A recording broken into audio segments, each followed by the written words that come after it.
Welcome to Raj news. BRS హయాంలో ధరణి, కాంగ్రెస్ హయాంలో భూభారతి. పేరు ఏదైనా సామాన్యుడికి కష్టాలు తప్పడం లేదు.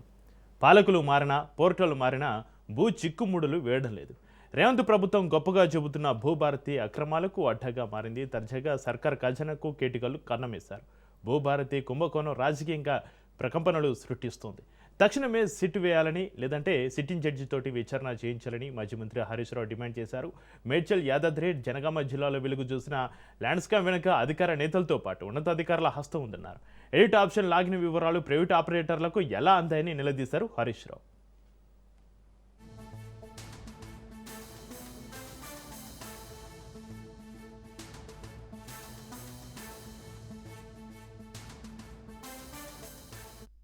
నాయకులను వేధించడానికి సిట్టులు, సిఐడిలు, కమిషన్లు, అక్రమ కేసులు, అరెస్టులు బీఆర్ఎస్ మీద చేస్తారు. ఇలా రాష్ట్ర ప్రభుత్వ ఖజానాకే చిల్లు కొడతా ఉంటే, ఖజానాను కొల్లగొడతా ఉంటే, 35 మండలాల్లో స్కామ్ జరిగితే దీన్ని ఇప్పటి వరకు బయటకు ఎందుకు తీయడం లేదు? దీని మీద సిఐడి విచారణలో ఒక సిట్తో వేసి దొంగల్ని దొరకబట్టాలనా వద్దా? 35 మండలాల్లో కేసు జరిగితే 48 మంది మీద ఎఫ్ఐఆర్ చేసిండ్రు, ఓ 15-16 మందిని అరెస్ట్ చేసిండ్రు, ఇక కేసు మీరు దాచేసిండ్రు. అసలు విషయాలు బయటకు వస్తలేవు. వీళ్ళకి సింపుల్ క్వశ్చన్, భూభారతి పోర్టల్ యొక్క ఎడిట్ ఆప్షన్ ఒక ఆపరేటర్కి ఎట్లా దొరికింది? నిషేధిత జాబితా 22A లక్షల ఎకరాలను చేర్చి వసూలుకు పాల్పడుతున్నారని తన్నీరు మండిపడ్డారు. ప్రభుత్వం చేసిన తప్పులకు అమాయక రైతులకు నోటీసులు ఇవ్వడం అన్యాయమన్నారు. ధరణి పోర్టల్ హయాంలో వారం రోజుల్లోనే పట్టదారు పాస్ పుస్తకాలు వచ్చేవి, కానీ ఇప్పుడు 6 నెలలైనా రావడం లేదన్నారు. రైతు బంధు, సాదా బైనామాల క్రమబద్ధీకరణ వంటి హామీలను గాలికి వదిలేసి ప్రజలపై పనుల భారం మోపుతున్నారని హరీష్ రావు ఆగ్రహం వ్యక్తం చేశారు.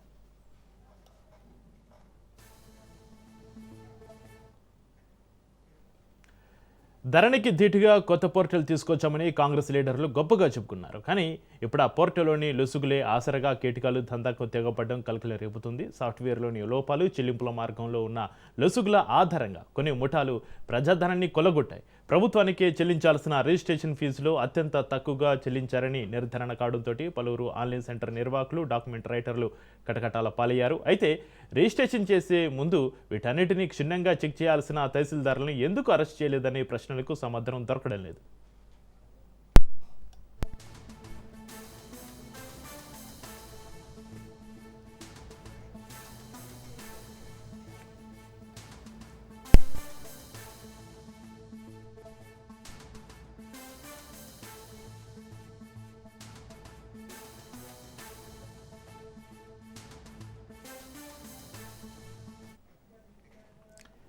ధరణి ప్లేస్లో తీసుకొచ్చిన భూభారతి అక్రమాలకు అడ్డగా మారిందా? సాంకేతిక లోపాలు అక్రమార్కులకు వరంలా మారుతున్నాయా అంటే అవుననే సమాధానం వినిపిస్తుంది. 3,09,00,000 సర్కార్ ఖజానాకు కన్నమేసిన మూట వ్యవహారంతో ఒక్కొక్కటిగా గుట్టు రట్టవుతుంది. నాడు ధరణి, నేడు భూభారతి పోర్టల్స్ ద్వారా భూ రిజిస్ట్రేషన్లు ఆన్లైన్లో జరిగాయి. అయితే వ్యవస్థను దుర్వినియోగం చేస్తూ నిందితులు మొబైల్ అప్లికేషన్ ద్వారా గోల్మాల్ చేశారు. తక్కువ రిజిస్ట్రేషన్ ఫీజు చెల్లించి ఆ తర్వాత నకిలీ చలాన్లతోటి అసలు రిజిస్ట్రేషన్ పూర్తి చేసినట్లుగా పోలీసులు గుర్తించారు.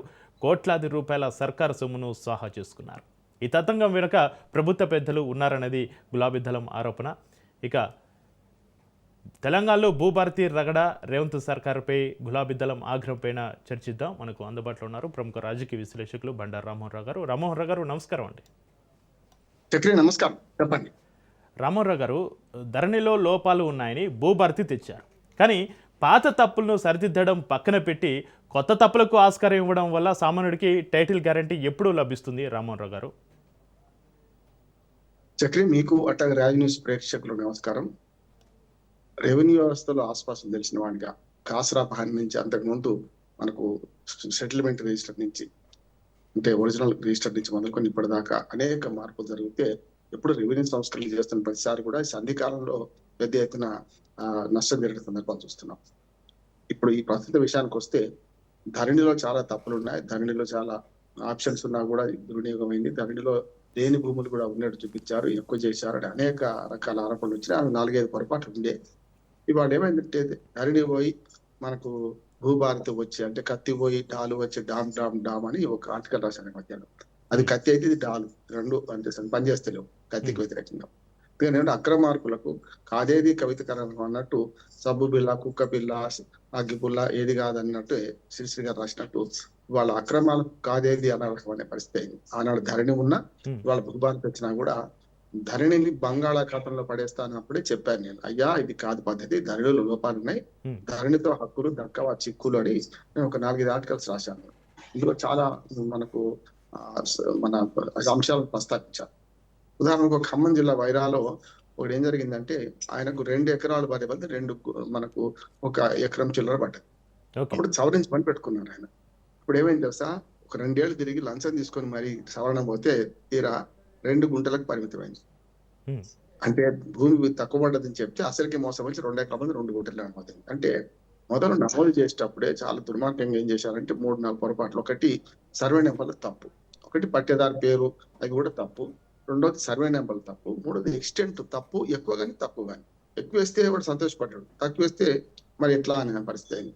4వది రిజిస్ట్రేషన్ చేసిన భూములు కూడా గతంలో ఎప్పుడో అమ్ముకున్న పట్టేదారుల పేరు మీద మళ్ళీ ఆ భూములు కొనసాగినాయి. మళ్ళీ అంటే రిజిస్ట్రేషన్ చేసినాయి, సాదా బైనామాలు పక్కన పెట్టండి, సాదా బైనామా అంటే ఇంప్లిమెంట్ కాకపోవచ్చు. ఇట్లా ఈ 4 పొరపాటుతో పాటు ఇంకా చాలా, అంటే చెప్పాను కదా ఈ ABCDలు ఉంటాయి కదా సర్వే నెంబర్ల పక్కన, అది కూడా తప్పులు పడ్డం. అంటే ఈ 4-5 ప్రధానమైన పొరపాట్లతో పాటు ఒక 30-40 రకాల పొరపాట్లు జరిగినాయి. దాన్ని సవరించడానికి మొదటి నుంచి ఏమంటున్నాను అంటే, సమగ్ర భూ సర్వే చేస్తే తప్పై సాధ్యంగా కేవలం కాయకల్ప చికిత్స చేసి ఒకనాడున్న ఆన్లైన్ రికార్డులనే మళ్ళీ మక్కి మేరే భాయికి అని ధరణిలో ఎక్కించారు. దానివల్ల వచ్చిన పొరపాటు కనుక మొత్తం సమగ్రమైన భూ సర్వే చేయకుండా ఇది సాధ్యం కాదని పరిష్కారం కూడా రాశాను. తర్వాత ఏమైంది, ధరణిలో తప్పులు ఉన్నాయి, ఈ ప్రభుత్వం ఏదో చేసింది నిజంగా చేసింది. ఎందుకంటే రంగారెడ్డి, హైదరాబాద్ చుట్టుపక్కల ఉన్న మేడ్చల్, రంగారెడ్డి అట్లాగే చుట్టుపక్కల ఉన్న భూములు సర్వే నెంబర్ లో గతంలో ఎంత అవుతుందో సెటిల్మెంట్ రిజిస్టర్ అంటారు 1950, ఆ రిజిస్టర్ లో ఉంటే 5 ఎకరాలు ఉందనుకోండి, ఇక్కడ అదే సర్వే నెంబర్ లో 10 ఎకరాలు కూడా నమోదు చేసిన సందర్భాలు ఉన్నాయి వేరు వ్యక్తుల పేరు మీద. అప్పుడు ఏమైంది, కబ్జాలో మాత్రం 5 ఎకరాలే ఉంటది, కానీ 10 ఎకరాలు అమ్మడం కొనుగోలు జరిగినాయి చూస్తున్నాం మనం. దానివల్ల ఏమైంది, పక్క ఉన్న సర్వే నెంబర్లు భూములు ప్రభుత్వ భూములు ఉంటే దాన్ని ఆక్రమించుకొని దీన్ని కంపెన్సేట్ చేసుకున్నారు. ఇట్లా మనకు రంగారెడ్డి, మేడ్చల్ జిల్లాలో కొంచెం ఖరీదైన ప్రాంతాలు ఎక్కడ వరంగల్ కావచ్చు, కరీంనగర్ కానీ జరిగినాయి. ఇది ఇప్పుడు ధరణి తీసేసి భూభారతి తెచ్చిండ్రు. నేను స్పష్టంగా చెప్పిన మక్కి మేరే భాయిలికి అని, అందులో ఏ పొరపాట్లు ఉన్నాయో అవన్నీ సేమ్ ఇందులోకి వచ్చినాయి. పాస్బుక్లతో సహా నిరూపించగలుగుతా. ఏంటంటే గతంలో ఏ భూములు అయితే వీళ్ళు అమ్ముకున్న భూములు పట్టేదారు ఉన్నాయనుకో, అవి ధరణిలో ఉంటే ఇందులో కూడా వచ్చినాయి. ధరణిలో ఏ తప్పు అవుతుందో అది ఎట్లా వచ్చింది. వెనకట ఒక పట్టువారి మన గుమాస్తా కప్ప చెప్పిండట ఈ పని చేయమని చెప్పి, ఆయన ఏం చేసిండో పిల్లవాడికి అప్ప చెప్పిండు. అప్పుడు ఆ పహాని తిరిగేస్తూ ఒక దగ్గర ఈగ చచ్చిపోయింది. ఆ పిల్లవాడికి ఏం తెలుసు, మాకు కరెక్ట్ గా కాపీ చేయమన్నాడు కనుక అక్కడ చచ్చిపోయిన ఈగ స్థానంలో చచ్చిపోయిన ఈగను పెడదామని చెప్పి చప్పట్లు కొట్టుకుంటూ ఈగలకు పెట్టల పడ్డాట. ఏంద్రా బాబు అంటే ఆ ఈగను చంపి ఇక్కడ పెట్టాలి కదా అన్నాడట. అంటే అట్లా ఉంటది. అంటే వాళ్ళ ధరణిలో ఏ పొరపాట్లు జరిగినాయో అవే పొరపాట్లను ఇక్కడ భూభారతి కూడా జరిగినాయి, ఇంకా ఎక్కువ జరిగినాయి అన్నాడు. అతని కంటే ఘనుడు ఆచరించడం వల్ల అన్నట్టు ధరణిలోనే చెప్పిన సాంకేతికమైన పొరపాట్లు, లేకపోతే భూములు ఎక్కువ చూపించి ఆ శివారు ప్రాంతాల్లో అడ్డగోలుగా అమ్ముకున్న పని జరిగితే, ఇప్పుడు ఇది ఇంకొక కొత్త కుటుంబం ఏంటంటే ఇది స్టాంప్ డ్యూటీని ఎక్కువ చూపించి తక్కువ కట్టే సందర్భాలు.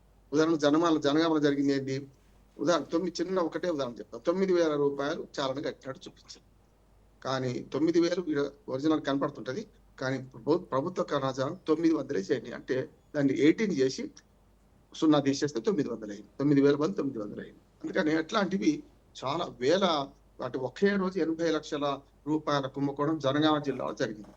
అంటే చూడండి, అట్లా మనకు మేడ్చల్, రంగారెడ్డి ఈ ప్రాంతాలతో పాటు 5-6 జిల్లాల్లో చెప్పినట్టుగా ఉదాహరణకి ఒక జనగాం జిల్లాలోనే ఇంత భారీ మొత్తంలో స్కామ్ జరిగితే రాష్ట్ర వ్యాప్తంగా ఎంత పెద్ద స్కామ్ జరిగి ఉండాలి ఒక్క రోజు.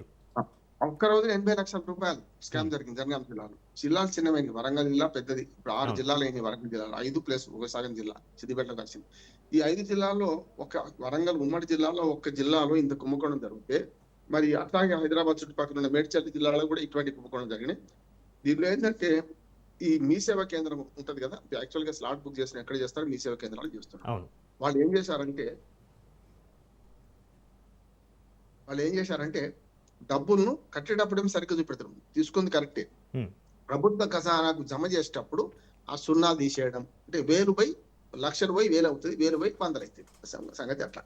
దానివల్ల పెద్ద ఎత్తున ఎందుకు స్టాంప్ డ్యూటీ కలెక్షన్ తక్కువ అవుతుందని ఎంక్వైరీ చేస్తే ఇట్లాంటి కుంభకోణాలు బయటపడ్డాయి. ఒకటి. రెండోది మిగతా అన్ని ఏం మారలే.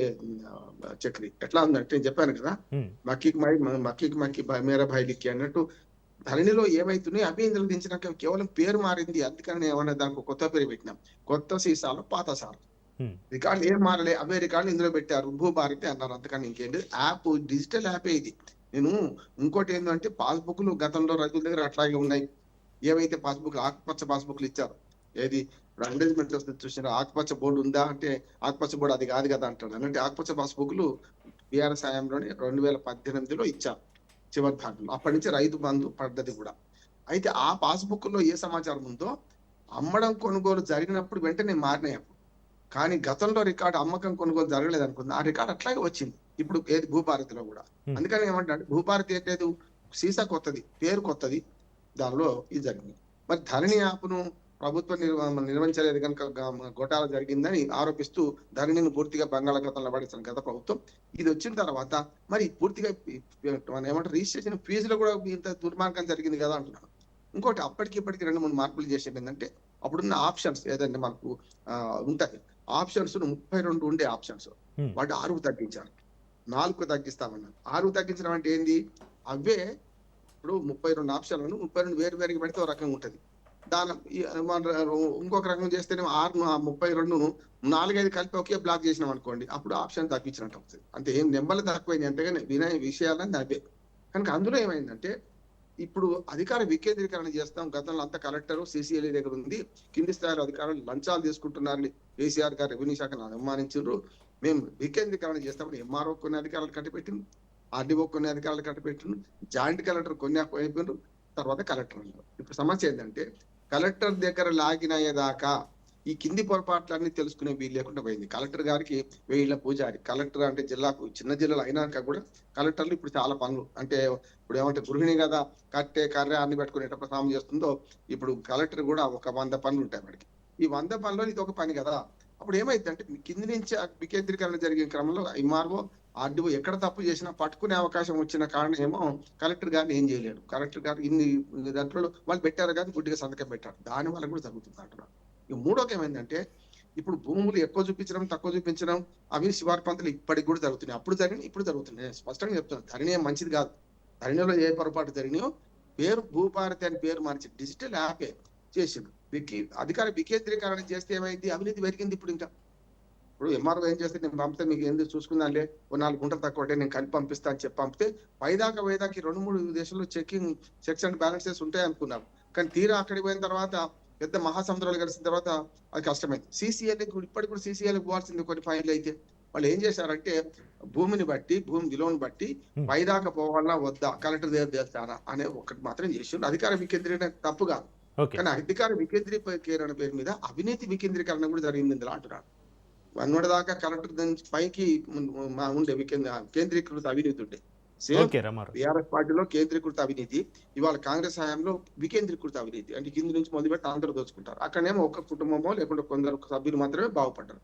సేమ్ ధరణి భూభారతి కూడా అదే జరుగుతుంది. ధరణి ఏమో కేంద్రీకృత అవినీతి, భూభారతి ఏమో వికేంద్రీకృత అవినీతి అంటున్నాను. చెప్పండి. భూ రికార్డులు అనేవి ఒక రాష్ట్ర భద్రతతోటి కూడినటువంటి సమానం అంశం. ఇక ఎడిట్ ఆప్షన్ లాగిన్ వివరాలు ప్రైవేటు ఆపరేటర్ల చేతుల్లోకి వెళ్ళాయంటే అది కేవలం అవినీతి మాత్రమేనా, లేకపోతే రాష్ట్ర డేటా భద్రతలో అతిపెద్ద వైఫల్యంగా చూడాలంటారా రామ్మోహన్ రావు గారు? ఖచ్చితంగా చక్రి, డేటా లాగిన్ లో ఖచ్చితంగా వైఫల్యంగా చూడవచ్చు. ప్రైవేట్ వ్యక్తులకి ఎట్లా పోయింది చూడాల్సిందే తప్పనిసరి. గతంలో కూడా అదే కదా. ఇప్పుడు ధరణి మొత్తం ప్రైవేట్ ఆపరేటర్లకు ఇచ్చారు, అక్కడ వాళ్ళు ఏమైనా చేయొచ్చు, మేము ప్రభుత్వం స్వాధీనం చేసుకుంటున్నామని చెప్పారు. మరి అటువంటి అప్పుడు ప్రభుత్వం స్వాధీనం చేసుకుంటుంది అంటే ఏమన్నట్టు మంచిగా ఉండాలి కదా, అంతకంటే మంచిగా ఉండాలి కదా, ఎందుకు కాలేదు? రెండోది కూడా ఇప్పుడు ఈ కుంభకోణంలో మిగతా అవన్నీ పక్కన పెడతాం. మిగతా అన్ని నేను చెప్పాను మొదలు, ధరణిలో ఎన్ని చిక్కులు ఉండే, ఇప్పుడు ఇక్కడ ఎన్ని చిక్కులు ఉన్నాయి, సేమ్ అదే రాశ. కానీ ఇప్పుడు ఏంటంటే కొత్తగా ఇప్పుడు జరిగింది ఏంటంటే ఈ మొత్తం తెహల్కా మన కుంభకోణం ఉంది కదా, మనకు తెలుగు కుంభకోణం ఉంది కదా, తెహల్కా కాదు తెలుగు కుంభకోణంలో ఏం జరిగింది, పెద్ద ఎత్తున అప్పుడు మనకు స్టాంప్ డ్యూటీ, స్టాంపులు కరెక్ట్ మన 500, 1000, 2000, 10,000 స్టాంపులు ఉండేవి. ఇది మనకు స్టాంప్ డ్యూటీ చెల్లించడానికి. ఈ మొత్తం స్టాంపులన్నీ కూడా గతంలో తెలుగు కుంభకోణంలో మన కృష్ణ యాదవ్ కూడా మన దగ్గర అరెస్ట్ అయ్యిందని చూసిన, మాజీ మంత్రి అరెస్ట్ అయ్యాడు. అట్లా చూసుకుంటే ఆనాడు స్టాంపులు ప్రింట్ చేశారని స్టాంపు సిస్టమ్ తీసేసి ఇప్పుడు 100, 20 రూపాయల స్టాంపులు ప్రింట్ చేస్తున్నారు. ఇప్పుడు ఇక్కడ ఏమైంది, అటువంటి కుంభకోణం ఇది మళ్ళీ, ఎందుకంటే ఇది కాగితాల మీద కుంభకోణం, అదేమో అది కూడా కాగితాలే, స్టాంపులు ఉంటుండే, స్టాంపులు పోయి ఇప్పుడు ఇది వచ్చింది. ఇప్పుడు ఇందులో కుంభకోణం ఏంది, 9,000 కట్టినట్టు రసీదు ఉంటది, మన తహసీల్దార్ గారు చూస్తారు, 9,000 రసీదు తీసుకుంటారు, వచ్చినట్టు అనిపిస్తుంటది. కానీ ప్రభుత్వ ఖజానా 900 జమ అయినాయి. ఆ ఉదాహరణ ఎప్పటికీ ఏం చెప్తుంటే ఒక 0 పోయింది. అట్లా చాలా వరకు చేసిండు కదా. అందుకనే ఇప్పుడు ఈ మొత్తం కుంభకోణం ఏం జరుగుతుందంటే, నేను రెవెన్యూ రికార్డుల అంటే పటేల్ పట్వారికి మొత్తం వ్యవస్థలు పరిశీలించిన వాడికి చెప్తున్నాను. అందులో ఏముంటది అంటే ల్యాండ్ లాస్ మీద కూడా నేను పాఠాలు చెప్తాను. దానిలో ఏముందంటే సెటిల్మెంట్ రిజిస్టర్ 1949-50, తర్వాత ఆసరా పహాని, తర్వాత మనకి ఇనాం అబాలిషన్ యాక్ట్ వచ్చింది. ఇట్లా చూసుకుంటే వరుసగా RORలు 2-3 సార్లు వచ్చినాయి. తర్వాత ఏంటంటే మనకు మొన్న ధరణి వచ్చేదాకా ముందు కూడా ఆన్లైన్ రికార్డు పరిశీలన ఆన్లైన్ చేశారు. ఈ మొత్తం చూసుకుంటే ఆ తప్పుల తడక అట్లాగే కంటిన్యూ అవుతుంది. నేను మొన్న ఒక ఆయన నాది 2 గుంటల భూమి పోయింది సార్, అనుకోకుండా నేను నిన్నదాకుండే ఆ ధరణిలో మాయమైపోయింది సార్ అని వచ్చాడు. అయితే ధరణి అప్పుడు మాయమైందనగానే ఏం చేసినాము, స్పష్టంగా ఎట్లా మరి దరఖాస్తు పెడతామంటే, వద్దు సార్ నేను ఎప్పుడో అమ్ముకున్న భూమి అది, ఆ 2 గుంటలు అది పోటు ఖరాబ్ అంటాం, అంటే పనికిరాని భూమిగా ఉంటది. ఆ 2 గుంటలు రాయలే కనుక అది నా పేరు మీద వస్తున్నది. ఇప్పుడు ఆ 2 గుంటలకు నేను పంచాయతీ పెట్టుకుంటే నేను చాలా మందికి అమ్మిన భూములు నా పేరు మీదే ఉన్నాయి, ఇంకా అవి పోతే సార్ 5 మంది పడుతుంది ఏమొద్దని అన్నాడు. అంటే ఇట్లాంటి పొరపాటు చాలా ఉన్నాయి అంటున్నాను. అయితే ఇప్పుడు చాలా ఇటువంటి ఉన్నాయి కదా, దీనికి పరిష్కారం ఒకటే చెప్తా చక్రి. ఇప్పుడు పరిష్కారం లేకుండా మన సమస్య గంట సేపు చెప్తా నేను మొత్తం ఏమున్నాయి అనేది. ఏం లాభం? నేనేమంటున్నానంటే ల్యాండ్ టైటిలింగ్ యాక్ట్ ఆంధ్రప్రదేశ్ లో అమలు అవుతుంది ఇప్పుడు. అది జగన్మోహన్ రెడ్డి గారు తప్పుగా ఆయన ఏంటంటే ఆయన పాస్బుక్ లో ఫోటో ప్రింట్ చేసుకోవడము, హద్దురాల మీద వేసుకోవడం తప్పు చేసిండు. కానీ ల్యాండ్ టైటిలింగ్ యాక్ట్ తీసుకోండి, కేంద్ర ప్రభుత్వం చట్టమే. దానిలో ఏం చేయాలంటే నిజాం కాలంలో సరిగ్గా 100 సంవత్సరాల వెనుక ఎప్పుడో సర్వే జరిగింది మనకి, 1913 అనుకుంటా, 1113, 23 దాకా జరిగింది సర్వే మన దగ్గర. అట్లా సమగ్ర భూ సర్వే జరపాలి. ల్యాండ్ టైటిలింగ్ యాక్ట్ అది ఉన్నది, ఏం లేదు. కొత్తగా మొత్తం ఇప్పుడు ఏం చేయాలంటే, గతంలో అంటే 3-4 ఉంటుండే, ఊరు ఉంటుంది అనుకోండి, ఆ ఊరు గావుఠాన్ అనేవాళ్ళు. గావుఠాన్ అంటే ఆ ఊరు పొలిమేర లోపల ఉన్నదంతా కూడా ఇల్లు కట్టేయండి గావుఠాన్ అనేవాడు. అంటే మనకు గ్రామ కంఠం, అది గ్రామ కంఠం ఉండేవాడు. గావుఠాన్ అంటే పశువులు మేపుకోవడానికి, మనకి అందరు ఆపుకోవడానికి. ఇట్లా పొరంబోకు లేకుంటే రకరకాల భూముల తేడాలు ఉంటాయి కదా. ఊరు నిర్మాణం అయిన తర్వాత గ్రామ కంఠం విడిచిపెట్టి మిగతా సర్వే నెంబర్లు పెట్టాడు. ఇప్పుడు గ్రామ కంఠం దాటి ఎన్ని ఇళ్ళు అయినాయి, ఇప్పుడు ఎన్ని సర్వే నెంబర్లు ఇళ్ళు అయినాయి, వాటన్నిటికీ రికార్డులలో వ్యవసాయ భూమి అని వస్తుంది కదా. మన రైతు బంధువుల జరిగింది అదే, పడవ భూములు, పనికిరాని భూములు, ఇల్లు కట్టిన భూములు, రియల్ ఎస్టేట్ భూములు అన్ని అందులోకి వచ్చినాయి. ఇప్పుడు ఏం చేయాలంటే సమగ్ర భూ సర్వేని పరిష్కారం దీనికి ఏం చేయొచ్చు, సమగ్ర భూ సర్వేకు ల్యాండ్ టైటిలింగ్ యాక్ట్ తీసుకొని ఏం చేయాలంటే, ఆంధ్రప్రదేశ్ మన తెలంగాణ రాష్ట్రం మొత్తం కూడా ఆంధ్రప్రదేశ్ జరుగుతుంది. ఇప్పుడు 13,000 గ్రామాలకు 6,000 గ్రామాలు పూర్తి అయింది. మన దగ్గర కూడా ఏం చేయాలంటే ఆ సర్వే కంప్లీట్ చేసుకునే ప్రయత్నం చేయాలి. సర్వే మొదలు పెట్టాలి. సమస్యలు వస్తాయి, సంధికాలంలో సమస్యలు వస్తాయి, పంచాయతీలు వస్తాయి, కొత్త సర్వే నెంబర్లు ఇచ్చుకుంటూ పోవాలి. ఉదాహరణకు ఒక 500 ఎకరాలు గెట్ నెంబర్స్ అంటారు. తెలంగాణ గమ్మత్ ఏంటంటే 3 గుంటలు 2 గుంటలు సర్వే నెంబర్ ఉన్నది. 500 1000 ఎకరాలు 2000 ఎకరాలకు గట్ నెంబర్ సర్వే నెంబర్ ఉంది. అడవుల్లో ఉన్నప్పుడు గట్టు అంటాం అడవిని, అటువంటి సర్వే నెంబర్లు ఉంటాయి. ఏం చేయాలి, ఒక దశలో ఒక 10 ఎకరాలు ఉన్న సర్వే నెంబర్లు ఇప్పుడు 50 మంది పట్టేదారు ఉంటారు. వాళ్ళు పంచాయతీ పెట్టుకుంటే ఏమైందంటే, ఎక్కడ లొకేషన్ ఏంటిది, నీ భూమి ఉన్నది ఎక్కడ అంటే లొకేషన్ చూపిస్తుంది అవకాశం లేదు. కనుక ఏం చేయాలంటే ఇప్పుడు మొత్తం సర్వే నెంబర్ల వారి చేసుకుంటూ, ఇప్పుడు కొత్తగా సర్వే నెంబర్లు ఇచ్చుకుంటూ సర్వే చేయాలి, ల్యాండ్ సర్వే చేయాలి, హద్దులు ఇవ్వాలి, కోఆర్డినేట్స్ అంటే అక్షాంశాలు రేఖాంశాల ఆధారంగా ఆ హద్దులు ఫిక్స్ చేయాలి. అప్పుడు ఏమవుతుందంటే, ఒకవేళ రాళ్ళు బీకేసిన ఎవరైనా, కోర్టులో చాలా కేసులు చేస్తాను కదా, సమస్య ఏంటంటే రాళ్ళు బీకేస్తే ఇప్పుడు పెట్టేందుకు కోఆర్డినేట్స్ లేవు. అంటే ఏంది, అక్షాంశాలు రేఖాంశాలను చేస్తే మనకు ప్రజలకు అర్థంగా ఉన్నట్టు వచ్చిన మాట చెప్తాను. మన ఇంటి ముందు క్యాబ్ వస్తుందా లేదా, గూగుల్ మనకు దానిలో పెట్టుకుంటే ఎట్లా వస్తుంది అంటే, మనం ఉన్న ప్లేస్ అక్షాంశాలు రేఖాంశాలు ఎక్కడుంది మార్క్ అవుతుంది. కనుక మన ఇంటి ముందరకు వచ్చి గేట్ ముందర క్యాబ్ అవుతుంది. ఇది అంతే. మనం రాళ్ళు బీకేస్తే ఆ రాయి ఎక్కడ ఉందో వాడు 10 సార్లు బీకేసినా అక్కడే ఫిట్ చేయొచ్చు. అంటే ఇంత కోఆర్డినేట్ చేసే అవకాశం ఉన్నప్పుడు, ఇంత అడ్వాన్స్ టెక్నాలజీ ఉన్నప్పుడు, గతంలో రాళ్ళు రప్పలు కొండలు కోనలు చెట్లు ఉన్నప్పుడే సర్వే చేసినంత మంచిగా ఇప్పుడు కొంచెం తేడా ఉంటది అప్పుడు కూడా. ఎందుకంటే ఎవడైనా మ్యానిపులేట్ చేసి గొలుసు తప్పు రాయొచ్చు, ఏదైనా ఉండొచ్చు. అందుకని తరి నెంబర్లు ఏమో తక్కువ ఉంటాయి, సరి నెంబర్ తక్కువ విస్తీర్ణం ఉంటాయి, ఎక్కువ రికార్డు ఉంటది. కుష్కీలు ఏమో తక్కువ విస్తీర్ణం నమోదైతే ఎక్కువ విస్తీర్ణము అక్కడ మోఖ అంటే క్షేత్రస్థాయిలో ఉంటుంది. ఇవన్నీ పొరపాటుగా తీరానంటే భూమి సమగ్ర సర్వే ఒకటి చేయాలి. ల్యాండ్ అని ఇప్పుడు మనకు భూమి శ్రీనుడు ఆయన మేమందరం నల్సార్లో ట్రైనింగ్ చేసిన వాళ్ళం. నల్సార్లో మేము ప్రపోజల్ ఏం చేసినామంటే, మీరు వీలైన తొందరగా తెలంగాణ రాష్ట్ర ప్రభుత్వం రెవెన్యూ శాఖకు సూచనలు కూడా ఇచ్చినాం. ఏదైతే మీరు గ్రామం మొత్తం అంటే రీసర్వే చేయండి, సమగ్ర సర్వే చేయండి, సర్వే నెంబర్లు కొత్త చేయండి, కోఆర్డినేట్స్ ద్వారా అక్షాంశాలు రేఖాంశాల మీద మనకు హద్దులు నిర్ణయించండి. కొత్త సర్వే నెంబర్లు ఇచ్చినప్పుడు వాళ్ళకు లొకేషన్ అంటే వాడి సర్వే నెంబర్ లో ఎక్కడ భూమి ఉంది అనేది మనకు 1 మీటర్ నొక్కితే అక్కడ దాకా పోయి ఆగే పరిస్థితి అవుతుంది. అది చేయాలంటున్నాం. ఇది చేయరు. ఎందుకు చేయాలంటే గుప్పిటే మూసుంటే ఏదైనా చేయొచ్చు, దొంగతనాలని చేయొచ్చు. పారదర్శకంగా ఏం చేస్తాం, ఏం చేయలేం కదా. అందుకని ప్రభుత్వం ఏం చేస్తుందంటే ఇది ఇట్లాగే కొనసాగాలని చూస్తున్నది. కొంత కోర్టు కేసులు కొన్నిసార్లు వస్తాయి కాదంటే, కానీ ఆంధ్రప్రదేశ్ లో రాని అడ్డంకులు ఇక్కడ ఎందుకు వస్తున్నాయి? ఇంకొక మాట కూడా చెప్తున్నాం. ఇప్పుడు ఇవాళ ల్యాండ్ సమగ్ర అంటే మన ల్యాండ్ టైటిలింగ్ యాక్ట్ లో ఇంకొక లోపం ఉంది. ఇంకొక లోపం అంటే ఇంకా అడ్వాన్స్ చేయాల్సిన అవసరం ఉంది.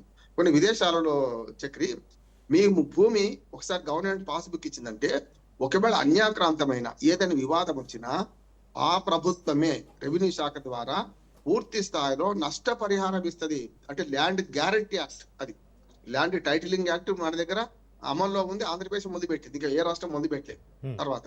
కానీ మన దగ్గర ల్యాండ్ టైటిలింగ్ యాక్ట్ అని కేంద్ర ప్రభుత్వ చట్టం ఉంది కదా, దాని ప్రకారం మనం మొత్తం సర్వే సెటిల్మెంట్ చేయొచ్చు. చేసి ఏదైతే ల్యాండ్ గ్యారంటీ యాక్ట్ తీసుకొచ్చిన ఆధారంగా ఒకసారి పాస్బుక్ ఇచ్చిందంటే ఆ భూమి గ్యారంటీ ఈయనది, ఈ యజమానిది తేలడానికి ఉంటుంది. తేలకపోతే ఏమైనా తప్పులు ఉంటే, ఏమైనా నష్టం జరిగితే గవర్నమెంటే నష్టపరిహారం. ఇది కావాలంటున్నాను నేను. ఇది పరిష్కారం విడిచిపెట్టి వీళ్ళందరూ మనం దీన్ని పట్టుకొని చూడు గుడుగుడు కొంచెం గుండె రాగం చేస్తున్నాం అంటాను. అది విదేశాల్లో అమల్లో ఉంది. ల్యాండ్ గ్యారంటీ యాక్ట్ ఉంది, ల్యాండ్ టైటిలింగ్ యాక్ట్ ఉంది. టైటిలింగ్ యాక్ట్ గ్యారంటీ కల్పిస్తుంది. ఇది చేయాలి. ఇది చేయకుండా మీరు చిన్న చిన్నవి పెట్టుకుంటే కష్టం. ఇప్పుడు ఇక్కడ జరిగింది ఏంటంటే, ఇప్పుడు మనం మేడ్చలు, రంగారెడ్డి, జలాలు జరిగింది ఏంటంటే స్టాంప్ డ్యూటీ ఎక్కువ వసూలు చేసి, అంటే ఎక్కువ అక్కడ నిర్దేశించిన స్టాంప్ డ్యూటీ వసూలు చేసి గవర్నమెంట్ కి చేరేదాన్ని ఖజానాకు తక్కువ చేసి, అంటే కోట్ల రూపాయల కుమ్ముకోవడం జరిగింది. ఈ మొత్తం తీగ లాగారు, డొంక గదలాలు. ఇంకా అయితే రామారావు గారు, దీనిపైన రామారావు గారు కేవలం ఆన్లైన్ సెంటర్ల నిర్వాహకులపైనే కేసులు పెట్టి ఇక్కడ వ్యవస్థను పర్యవేక్షించాల్సిన ఐఏఎస్ అధికారులు, రెవెన్యూ ఉన్నతాధికారులు ఎందుకు విచారించడం లేదు? చిన్న చేపలను పట్టి తిమింగలాలను వదిలేస్తున్న పరిస్థితి కనిపిస్తుంది.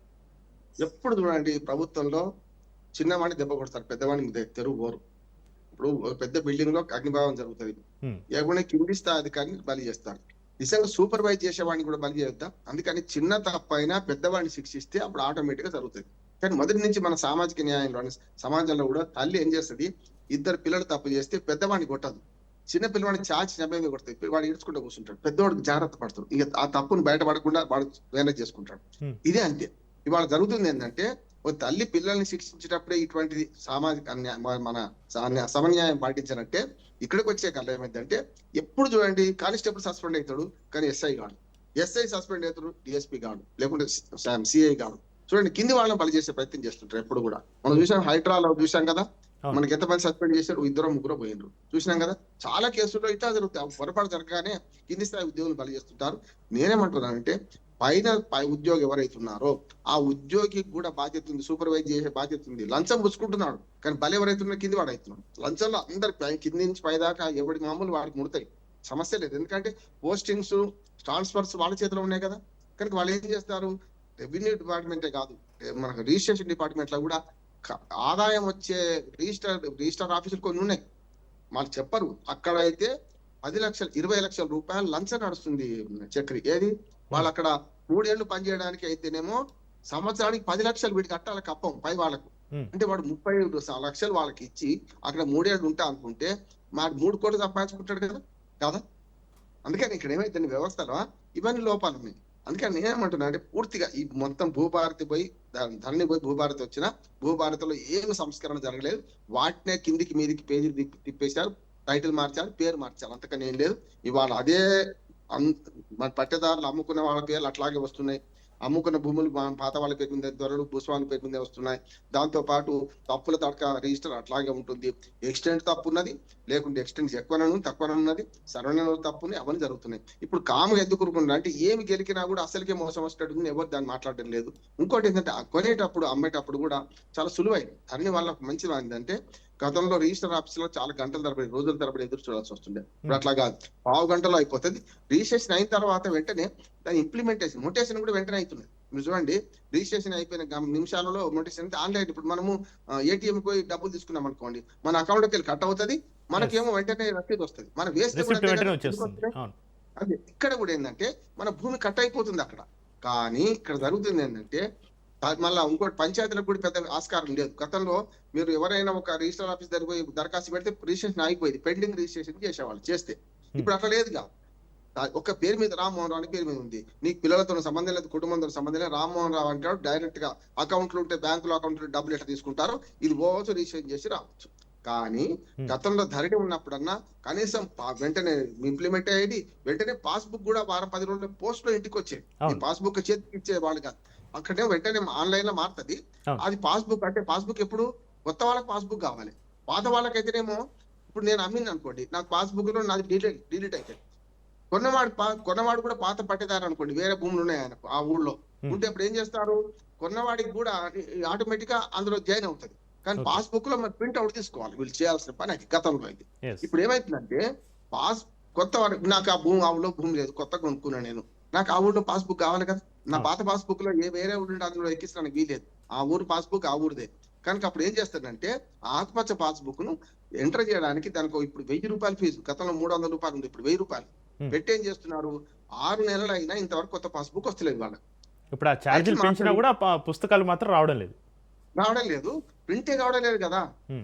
ఇప్పుడు గతంలో ఏ పార్టీకి సంబంధం లేకుండా ఆకుపచ్చ పాస్బుక్ పెట్టింది. ఆకుపచ్చ పాస్బుక్ గతంలో ఎంత బాగా ఉండేదంటే with in 1 week maximum 10 days లో కొత్తగా ఎవరైనా నాకు అస్సలు భూమి లేదు, నేను ఒక ఊళ్ళో భూమి కొనుక్కున్నా, నాకు పాస్బుక్ కొత్తది కావాలి కదా, వారం 10 రోజుల్లో నా అడ్రస్ ఏది ఉంటే దానికి వచ్చేది. కొన్నిసార్లు అయితే ఆధార్ అడ్రస్ ఏది ఉంది అక్కడికే పోయింది.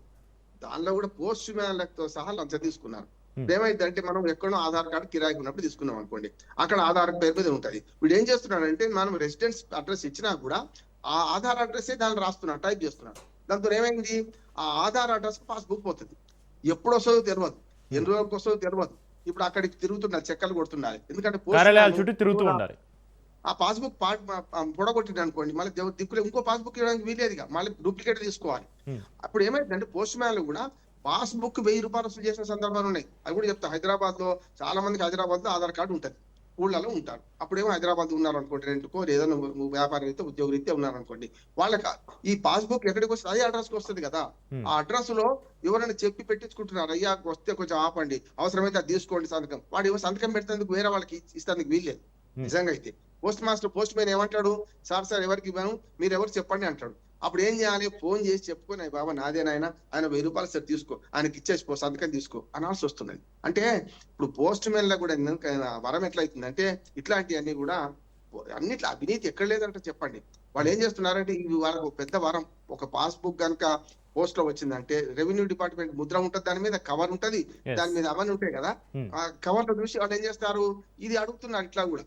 అందుకనే నేనేమంటున్నానంటే ఆధార్ కార్డు అడ్రస్ చూడకండి, ఆధార్ కార్డు అడ్రస్ ఉంటే ఉండనియండి. ఆధార్ కార్డు ఎప్పుడైనా అడ్రస్ మార్చుకోలేదు, వాడు ఎక్కడో కిరాయికి ఉన్నాడు అప్పుడు తీసుకున్నప్పుడు, ఇప్పుడు సంవత్సరం మార్చుకోవాలి కాదంటే. కానీ ఇప్పుడున్న అడ్రస్ పంపడానికి ఏమైతే అడ్రస్ పోస్ట్ మ్యాన్ అయితే చూస్తారు కదా, పోస్ట్ మ్యాన్ అడ్రస్ ఉంటేనే చేస్తారు కదా. అంటే అన్ని అవకతవకలేనట్టు, అంటే ప్రచ్ఛన్నారు తప్పులు ఉన్నాయి ఇందులో. దీనికి శాశ్వతమైన పరిష్కారం ఒకటి చక్రి చేయాల్సిన పని ఏంటంటే సమగ్ర భూ సర్వే చేయాలి, ల్యాండ్ టైటిలింగ్ యాక్ట్ పాటించాలి, పూర్తిగా అక్షాంశాలు రేఖాంశాలు ఆధారంగా హద్దులు నిర్ణయించాలి, సర్వే నెంబర్లు కొత్తగా ఏర్పాటు చేయాలి, పెద్ద సర్వే నెంబర్లు ఉంటే దాన్ని విభజించాలి, చిన్న సర్వే నెంబర్లు ఉంటే కూడా విభజించి ఎక్కడ ఉన్నాడు ఆ భూమి ఎక్కడ ఉంది లొకేషన్ ఐడెంటిఫై చేయాలి. ఆ తర్వాత వెనక ఉన్నాడు ముందట. కొన్నిసార్లు చెప్తాను నేను, ఒక సర్వే నెంబర్ లో 10 మంది ఉంటారు పట్టేదాన్ని, పెద్ద నేషనల్ హైవే పోతుంది. వీడు ఏం చేయొచ్చు అంటే ఆ సర్వే నెంబర్ భూమి ఉంటే వీడు కనుక బలం ఉంటే రోడ్ సైడ్ నాది అని క్లెయిమ్ చేయొచ్చు. ఇక్కడ నక్ష లేదు కదా. గతంలో తెలుగుదేశం ప్రభుత్వం ఉన్నప్పుడు 2004 కన్నా ముందు అప్పుడు మంచి పని చేశారు వాళ్ళు. ఏంటంటే చంద్రబాబు నాయుడు గారు ఉన్నప్పుడు ఇక్కడ ఉమ్మడి ఆంధ్రప్రదేశ్ లో గ్రామ నక్ష పెట్టిండ్రు. ఏది ఎక్కడ మనకు చావిడి దగ్గర గ్రామ నక్ష పెట్టేందంటే గ్రామంలో ఉన్న సర్వే నెంబర్ నక్ష పెడితే అప్పటి కొందరు ఉద్యోగస్తులు, ఎందుకంటే పటేల్ పట్టువారి వ్యవస్థ ఎప్పుడు 83లో పోయింది, అప్పుడు కొందరు ఉద్యోగస్తులు ఏం చేసినట్టు